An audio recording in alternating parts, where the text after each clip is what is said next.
Darshan and gang police custody ಇವತ್ತಿಗೆ ಅಂತ್ಯ. ಇಂದು court ಮುಂದೆ ಎಲ್ಲರನ್ನೂ ಕೂಡ ಹಾಜರುಪಡಿಸುವಂತ ಪ್ರಕ್ರಿಯೆ ಆಗುತ್ತೆ ಪೊಲೀಸರಿಂದ. ದರ್ಶನ್ ಗ್ಯಾಂಗ್ ಅನ್ನ ಮತ್ತೆ ಕಸ್ಟಡಿಗೆ ಕೇಳುವಂತ ಸಾಧ್ಯತೆ ಕೂಡ ಇದೆ. ದರ್ಶನ್ ಆರೋಪಿಗಳನ್ನ ಮತ್ತೆ ಕಸ್ಟಡಿಗೆ, ದರ್ಶನ್ ಮತ್ತು ಉಳಿದಂತ ಯಾರು ಗ್ಯಾಂಗ್ ಸದಸ್ಯರಿದ್ದಾರೆ ಮತ್ತೆ 4 ದಿನಗಳ ಕಾಲ ಕಸ್ಟಡಿಗೆ ಕೇಳುವಂತ ಸಾಧ್ಯತೆ ಇದೆ. ತನಿಖಾ ತಂಡದ ಜೊತೆಗೆ ಪೊಲೀಸ್ ಆಯುಕ್ತರ ಮೀಟಿಂಗ್, ಮತ್ತೆ ಕಸ್ಟಡಿಗೆ ಕೇಳುವಂತ ನಿರೀಕ್ಷೆ ಇದೆ. ಮೀಟಿಂಗ್ನಲ್ಲಿ ನಿರ್ಧಾರ ಕೈಗೊಳ್ಳಲಿರುವಂತಹ ಅಧಿಕಾರಿಗಳು ಸಭೆಯ ಬಳಿಕ ಕೋರ್ಟ್ಗೆ ಹಾಜರುಪಡಿಸಲಿದ್ದಾರೆ. Darshan and gang police custody ಇವತ್ತಿಗೆ ಅಂತ್ಯ ಆಗ್ತಿರೋದ್ರಿಂದ ನ್ಯಾಯಾಲಯದ ಮುಂದೆ ಹಾಜರುಪಡಿಸುವಂತಹ ಸಂದರ್ಭ. ಒಂದ್ ಕಡೆ ದರ್ಶನ್ ಪರ ವಕೀಲರು ಈ ಬೇಲ್ಗೆ, ಜಾಮೀನಿಗೆ ಅರ್ಜಿ ಸಲ್ಲಿಸುವಂತ ವಿಚಾರದ ಬಗ್ಗೆ ಈಗ ಪ್ಲಾನ್ಗಳನ್ನು ಮಾಡ್ಕೊಳ್ತಿದ್ದಾರೆ, ಸಿದ್ಧತೆಗಳಾಗ್ತಾ ಇದೆ. ಆದರೆ ಇನ್ನೊಂದು ಕಡೆ ಈಗ ಇನ್ನೊಂದಷ್ಟು ದಿನ ಪೊಲೀಸ್ ಕಸ್ಟಡಿಗೆ ಕೇಳುವಂಥ ಸಾಧ್ಯತೆ ಇದೆ. ನ್ಯಾಯಾಂಗ ಬಂಧನ ಆದರೆ ಜೈಲಿಗೆ ಹೋಗುವಂಥ ಸಾಧ್ಯತೆ ಇದೆ. ಸೊ ಇಂದು ಕೋರ್ಟ್ ಮುಂದೆ ಹಾಜರುಪಡಿಸಲಿರುವಂಥ ಖಾಕಿ, ಇನ್ನೊಂದು ಕಡೆ ಹೇಗಾದರೂ ಮಾಡಿ ದರ್ಶನ್ ಅವ್ರನ್ನ ಬಚಾವ್ ಮಾಡಬೇಕು ಅನ್ನೋ ಪ್ರಯತ್ನಗಳು ಅವರ ಪರ ವಕೀಲರಿಂದ ಆಗ್ತಾ ಇದೆ. ದರ್ಶನ್ ಆರೋಪಿಗಳನ್ನು ಮತ್ತೆ ಕಸ್ಟಡಿಗೆ ಕೇಳುವಂಥ ಸಾಧ್ಯತೆ. ಸೊ ಸಂಜೆ 5 ಗಂಟೆ ಒಳಗೆ ಕೋರ್ಟ್ಗೆ ಹಾಜರುಪಡಿಸಬೇಕು ಅನ್ನೋದು ಗೊತ್ತಾಗಿದೆ.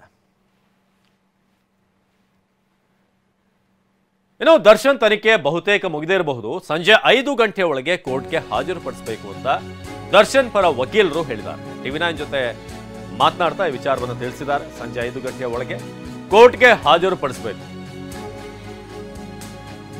ಕಸ್ಟಡಿಗೆ ಕೇಳೋದು ತನಿಖಾಧಿಕಾರಿಗಳ ನಿರ್ಧಾರ. ನಟ ದರ್ಶನ್ ಪರ ವಕೀಲ ಅನಿಲ್ ಬಾಬು ಹೇಳಿಕೆಯನ್ನು ಕೊಟ್ಟಿದ್ದಾರೆ. ಜಾಮೀನು ಅರ್ಜಿ ಸಂಬಂಧ ನಾವು ಚರ್ಚೆ ಮಾಡಿದ್ವಿ. ಜಾಮೀನು ಅರ್ಜಿ ಹಾಕೋದಕ್ಕೆ ಇನ್ನೂ ಸಮಯ ಇದೆ. ನಾವು ಚರ್ಚೆ ಮಾಡಿ ನಂತರ ಮೂವ್ ಮಾಡ್ತೇವೆ ಅಂತ ಹೇಳಿದ್ದಾರೆ. As per the directions of the court 20ನೇ ತಾರೀಕು ಸಂಜೆ 5 ಗಂಟೆ ಇತ್ತು. 5 ಗಂಟೆ ಒಳಗೆ ಪ್ರೊಡ್ಯೂಸ್ ಮಾಡಬೇಕು ಆರೋಪಿಗಳನ್ನಂತ ಆದೇಶ ಆದ ಕಾರಣ ಇವತ್ತು 100% ಮಧ್ಯಾಹ್ನ ಮೇಲೆ ಮಾಡ್ತಾರೆ. ಇನ್ನು ಕಸ್ಟಡಿ ಕೇಳ್ತಾರೋ ಬಿಡ್ತಾರೋ ಅದು ಇನ್ನೂ ಗೊತ್ತಿಲ್ಲ. ಮಧ್ಯಾಹ್ನ ಅವ್ರೇನು ಅಪ್ಲಿಕೇಶನ್ಸ್ ಹಾಕ್ತಾರೆ ಅದು ನೋಡ್ಬಿಟ್ಟೆ ವೀಕೆಂಡ್ ಕ್ಯಾನ್. ಅದರ್ವೈಸ್ ನಮ್ಗೆ ಅಲ್ಲಿವರೆಗೂ ಏನು ಅಂತ ಗೊತ್ತಿಲ್ಲ. ಅದು ಮೋಸ್ಟ್ ಪ್ರಾಬಬ್ಲಿ ಇನ್ವೆಸ್ಟಿಗೇಷನ್ಸ್ ಕಂಪ್ಲೀಟ್ ಆಗಿರೋಂಥ ಅವಶ್ಯಕತೆ ಇಲ್ಲ ಅನ್ಕೊಳ್ತೀವಿ. ನೋಡೋಣ ಮಧ್ಯಾಹ್ನ ಏನು ಮಾಡ್ತಾರೆ ನೋಡೋಣ. ಇಲ್ಲ ಬೇಲ್ ಅಪ್ಲಿಕೇಶನ್ಸ್ ಇವತ್ತು ಏನು ರಿಮೈಂಡ್ ಅಪ್ಲಿಕೇಶನ್ಸ್ ಹಾಕ್ತಾರೋ ಇಲ್ಲ ಏನು ಜುಡಿಷಿಯಲ್ ಕಸ್ಟಡಿಗೆ ಹೋದಂಥ ನಂತರ ಅಟ್ಲೀಸ್ಟ್ ಒನ್ ವೀಕ್ ಟೈಮ್ ತಗೊಂಡು ಏನು ಮಾಡಬೇಕು ಅಂತ ಡಿಸ್ಕಸ್ ಮಾಡಿ definitely in the future course of the time bale application move ಮಾಡ್ತೀವಿ. ಇಲ್ಲ ಇವತ್ತಿಲ್ಲ, 1 ವೀಕ್ ಟೈಮ್ ಆಗುತ್ತೆ. ವಿಲ್ ಟೇಕ್ ಟೈಮ್ ತಗೊಂಡು ನಾವು ನಮ್ಮ ಸಹಪಾಠಿಗಳೆಲ್ಲ ಇದ್ದಾರೆ, ರಂಗನಾಥ್, ನಾವೆಲ್ಲ ಕೂತ್ಕೊಂಡು ಒಂದು ಚರ್ಚೆ ಮಾಡಿ ಯಾರು ಬೇಕು ನೆಸೆಸಿಟಿ ಇತ್ತು ಅಂದರೆ ಯಾರನ್ನ ಆಯ್ಕೆ ಮಾಡ್ಬೋದು, ಇಲ್ಲ ನಾವು ಮಾಡ್ಬೋದು ಒಂದು ಚರ್ಚೆ ಮಾಡಿ ಡೆಫಿನೆಟ್ಲಿ 1 ವಾರ 2 ವಾರದಲ್ಲಿ ನಾವು ಮಾಡ್ತೀವಿ. ಸರ್, ಈಗ ದರ್ಶನ್ ಅವ್ರು ಏನಾದ್ರು ಚರ್ಚೆ ಮಾಡಿದ್ರು ಸರ್? ಇಲ್ಲ ಬೇಲ್ ಸಂಬಂಧಪಟ್ಟಿಗೆ ನಾವು ಹೇಳಿದೀವಿ ಮೂವ್ ಮಾಡ್ತೀವಿ, ಓಕೆ ಇರಿ ನೀವು ಅಂತ ಹೇಳಿ ಎಲ್ಲ ಮಾತುಕತೆ ಮಾಡ್ಬಿಟ್ಟು ಬಂದಿದ್ದೀವಿ ಅಷ್ಟೇ. DNA ಟೆಸ್ಟು ಏನು ಮಾಡಿಸಿದ್ದಾರೆ ಅದೆಲ್ಲ ಈಗ ನೋಡಿ, ನ್ಯಾಯಾಲಯಕ್ಕೆ ಕೇಸ್ ಡೈರಿ ಅಂತ ಸಲ್ಲಿಸ್ತಾರೆ. ಅಂದರೆ ಅದು ತನಿಖೆ ಒಂದು ದಿನಚರಿ. ಅದು ಆರೋಪಿಗಾಗಲಿ ಅಥವಾ ಅವರ ವಕೀಲರಿಗಾಗಲಿ ಅದನ್ನು ತೆಗೆದುಕೊಳ್ಳಿಕ್ಕೆ ಕಾನೂನಿನಲ್ಲಿ ಅವಕಾಶ ಇರಲ್ಲ.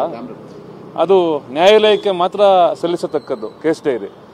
ನಮಗೆ ಈ ಅಂತಿಮ ವರದಿ ಅಂದರೆ ಚಾರ್ಜ್ ಶೀಟನ್ನು ಸಲ್ಲಿಸಿದ ನಂತರ ನಮಗೆ ಮಾಹಿತಿ ಅದ್ರ ಬಗ್ಗೆ ಮಾಹಿತಿ ಲಭ್ಯ ಆಗುತ್ತೆ.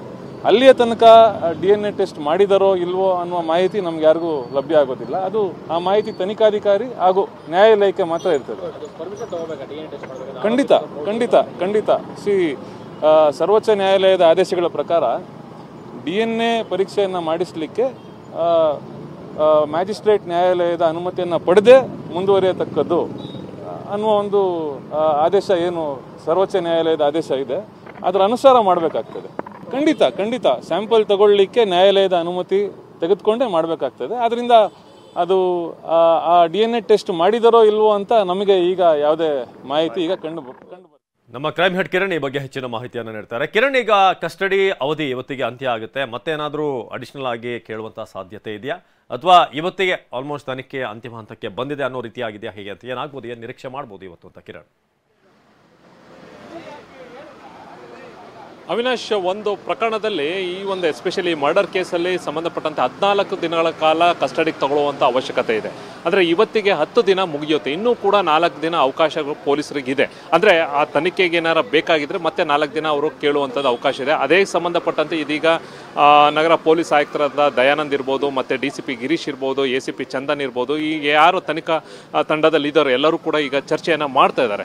ಮತ್ತೆ ಯಾಕೆಂದರೆ ಅವಕಾಶ ಇದ್ದಾಗ 4 ದಿನ ಮತ್ತೆ ಯಾಕೆ ನಾವು ರಿಮೈಂಡ್ ಅಪ್ಲಿಕೇಶನ್ ಹಾಕಿ ಮತ್ತೆ 4 ದಿನಕ್ಕೆ ಕೇಳಿದ್ರು ಕೂಡ ಒಂದು 2-3 ದಿನ ನಮಗೆ ಸಿಗ್ಬೋದು.